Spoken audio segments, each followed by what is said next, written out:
What's shaking booktube? My name's Cam and I'm here today with another writing tip video. Today I'm going to be talking to you about some habits that you might want to get yourself into that can actually make you a better writer.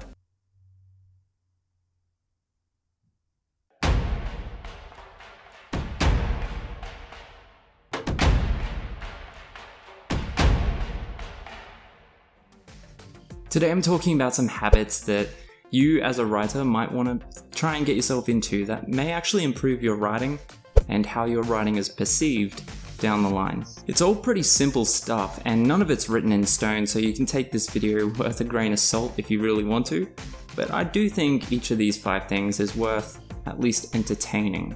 Give them a try and see if they work. If they don't, they don't. If they do, then the first one I want to touch on is a bit of a tricky one to say because this goes into extremes, and it's something that I'm sure you'll see in almost every writing tip video, or every writer on YouTube has probably spoken about at some point. And it usually goes to 2 extremes. There's either A, they'll tell you you should be writing every day, or B, they'll say just write whenever you feel like it. And while there's merit behind both of these ideas, I really don't think you should be applying yourself to either of those things 100%. In fact, I would say the best thing to do would be to bring them together and try and find a healthy balance. See, on the one hand, you've got people saying you should be writing every day, which does have a bit of weight behind it because you should be applying yourself to do as much writing as possible even when you don't feel like you should be. But writing every day in itself is a bit of an extreme, because if you do that, then you're just setting yourself up for disappointment if on a certain day you're physically not able to do it. And that disappointment can actually impact your writing in a negative way. But then on the other hand, you've got people that say only write when you feel like it. And see, I have a big problem with people who tell other writers to do this because that just sets up the precedent for being able to make excuses. It's a bit of a cop-out. So when I say bringing these things together, what I mean is, if I was to put it in a phrase, I would say don't make excuses not to write. You should be big enough and clever enough to know if you are able to do some writing that day, and what you should be really trying to apply yourself with is that you shouldn't be making excuses not to do it. You see, I find lots of writers who say, you know, I just don't have the time, or I'm just not feeling like it today, and they're making excuses, and they give themselves the idea that you should only write when you 100% feel like writing because that's when the best writing is going to be done. And while sometimes that might be true, as a whole it's just not. Some of the best writing that I've done has been done when I forced myself to do it. And here's the thing, if you are a writer, whether you do it as a hobby or whether you are aiming for a career in writing, don't feel like if there's a day where you don't want to write, that doesn't make you a good writer. Everyone who has a passion about something has had a point where they don't want to do that something. It's just a fact of life, it's human nature. But if you don't force yourself to burst through that wall and do some writing when you don't feel like writing, it's going to take you forever to finish a book.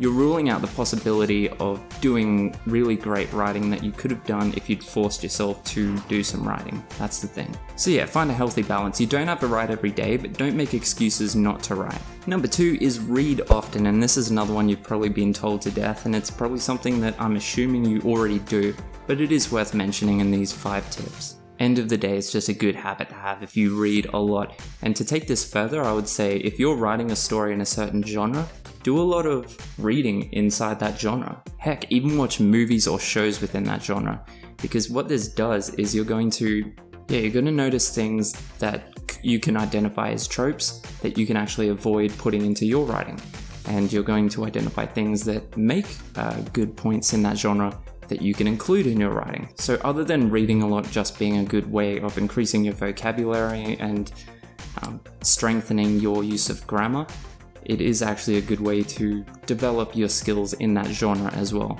Now number 3 is probably the trickiest one, but it is also one of the most important things, and this is seek criticism. And the reason I put it like this is because as a writer, you will have to show your work to someone before you actually, publish it or release it to the wider public. And those people inherently, as human nature, are going to feel conflicted about giving you negative criticism. So when you give your writing to a beta reader, or even if you're just giving a small portion of your writing to someone to give you an opinion on, make sure you let them know that you are seeking criticism. The person reading your work needs to know that they're doing you a favor by telling you things that could be changed or bettered in your writing.